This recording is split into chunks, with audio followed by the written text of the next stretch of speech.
સુરત શહેરમાં આગામી ઉત્તરાયણ તહેવારના લઈને વાહન ચાલકોની સેફટીને લઈને મનપા દ્વારા શહેરના તમામ બ્રિજ પર તાર બાંધવાની કામગીરી હાથ ધરવામાં આવી.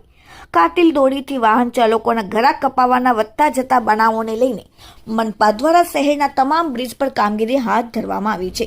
શહેરના ડભોલી જહાંગીરપુરા બ્રિજ પર તાર બાંધવાનું શરૂ કરવામાં આવ્યું.